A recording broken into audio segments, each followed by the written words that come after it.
किसी ने क्या खूब कहा है, दो दिल मिले, दो वंश मिले। सपनों ने श्रृंगार किया, दो परिवारों ने संग चलना स्वीकार किया। नमस्कार दोस्तों, मेरा नाम प्रेम प्रकाश पांडे है। आज अपने चैनल पर एक नई बेहतरीन प्रेरणादायक कहानी लेकर के आया हूँ। दोस्तों, शादी या विवाह करना चाहिए या नहीं, ये प्रश्न बहुत से नवयुवकों के मन में आता है। इस कहानी में महान दार्शनिक के द्वारा इस समस्या का समाधान बताया गया। तो चलिए, चैनल को सब्सक्राइब नहीं किया है, सब्सक्राइब कर लीजिए और सुनते हैं आज की कहानी, जिसका शीर्षक है शादी करनी चाहिए या नहीं।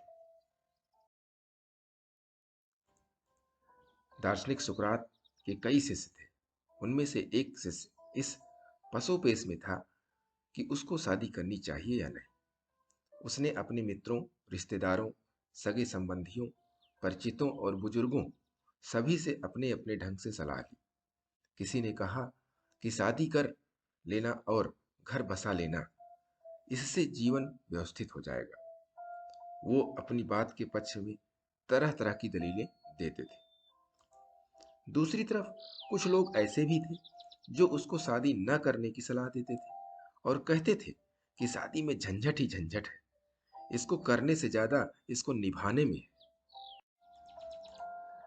इतनी सारी सलाह मिलने के बाद शिष्य बड़े धर्म संकट में पड़ गया कि आखिर क्या करे। आखिरकार उसने अपने गुरु से सलाह लेने का निश्चय किया। शिष्य का सोचना था कि गुरु ही सही सलाह दे सकते हैं, क्योंकि खुद उनका पारिवारिक जीवन बड़ा कष्टकारी था।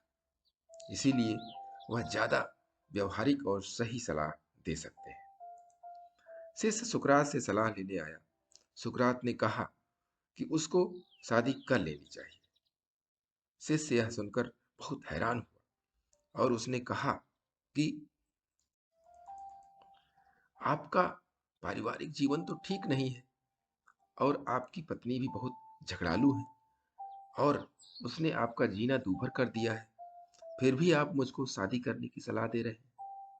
सुकरात यह सुनकर मुस्कुराए और कहा कि यदि तुम्हें शादी के बाद अच्छी पत्नी मिल जाए तो तुम्हारा जीवन संवर जाएगा, क्योंकि वह तुम्हारे जीवन में खुशियां लाएगी और उन खुशियों की बदौलत तुम सफलता के नित नए सोपानों को छुओगे।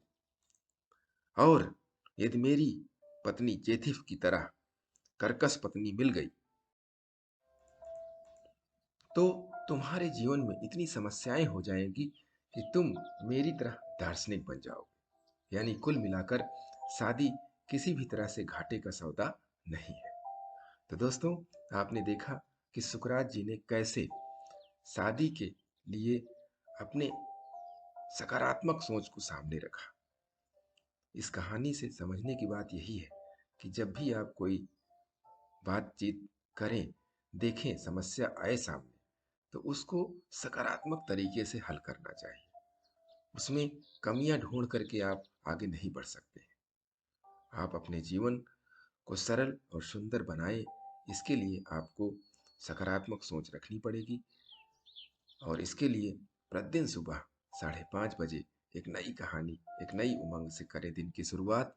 तब तक के लिए छोटों से मिले प्यार और बड़ों से मिले आशीर्वाद और भगवान के सहारे के साथ यही कहूँगा, जो हमेशा से कहता आ रहा हूँ, कि काम तो सभी करते हैं, पर काम करो कुछ ऐसा कि उदाहरण बन जाए। ये छोटी सी स्टोरी आपको अच्छी लगी, लाइक कीजिए, शेयर कीजिए अपने इष्ट मित्रों में भी, और कमेंट जरूर करिए। और चैनल को अभी तक सब्सक्राइब नहीं किया, सब्सक्राइब कर लीजिए, क्योंकि नई नई बेहतरीन प्रेरणादायक कहानियाँ आपको प्रत्येक सुबह मिलती रहें। इसके लिए प्रेस बेल आइकन।